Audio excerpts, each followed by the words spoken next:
চিত্রনায়িকা পরিমণির পুত্র সন্তান পুণ্য এবার কন্যা সন্তানের অভিভাবকত্ব নিয়েছেন ঢাকাই ছবির এই অভিনেত্রী। ৩ মে রাতে প্রিয়মের জন্ম হয়েছে।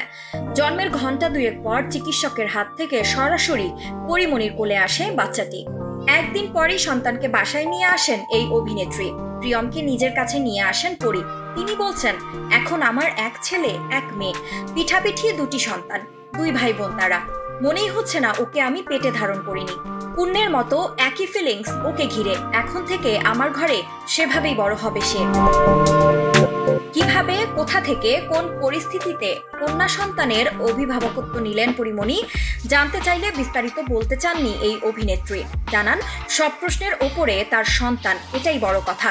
কোনো প্রশ্নের ব্যাখ্যা দেওয়ার প্রয়োজন নেই এখানে। তিনি বলেন, ও আমার সন্তান, কিভাবে নিলাম, কেন নিলাম, কোথা থেকে নিলাম, এসব এখানে তুচ্ছ।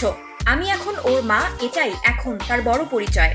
এই অভিনেত্রী বলেন, এর জন্য আমার কোনো পূর্ব পরিকল্পনা ছিল না, ভাবিওনি সন্তান দত্তক নেব, আরেক সন্তানের মা হব। হুট করেই এটি হয়ে গেছে।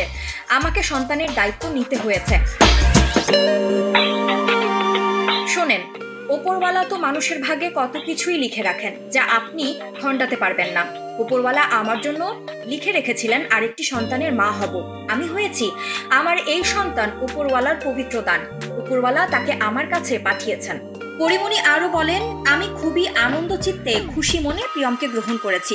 আমি কখনোই ভাবতে চাই না ওকে আমি পেটে ধারণ করিনি। আমার পুণ্য ছেলে সন্তান, প্রিয়ম মেয়ে সন্তান। পূর্ণ হওয়ার সঙ্গে সঙ্গে আমার ভেতরে যেমন অনুভূতি কাজ করেছে, ওর জন্য একই অনুভূতি কাজ করেছে, করছে। পরিমণি বলেন, দত্তক নিয়ে একটা আনুষ্ঠানিকতা আছে, নিয়ম আছে। সব নিয়ম কানুন মেনে আমি সন্তানকে গ্রহণ করেছি। রোববার বাচ্চার বয়স হলো 8 দিন। পরি জানান, ও সুস্থ আছে, চিকিৎসকের তত্ত্বাবধানে আছে। পরিমণি বলেন, দেখতে অনেক মিষ্টি, ওকে দেখলে বোঝার উপায় নাই যে সে আমার পেটের সন্তান নয়। খুবই শান্ত, ওভাবে কান্নাকাটি করে না, আমার দিকে কি সুন্দর করে তাকিয়ে থাকে। পুণ্য এখনই খেলা শুরু করেছে তার সঙ্গে। মনে হচ্ছে পুণ্য অনেক খুশি ওকে পেয়ে। পরিমণি বলেন, আমার জীবনটা আরো সুন্দর হলো, জীবনটা কানায় কানায় পূর্ণ হলো, দুনিয়াটা আরো বড় হলো, দায়িত্ব বেড়ে গেল। এদিকে পরিমণি জানালেন, চলতি মাসের 20 তারিখের পর বাচ্চার আকিকা দেবেন। বলেন, আরো আগেই আকিকা অনুষ্ঠান করতাম, ছোটখাটো অনুষ্ঠান করে এটি করব।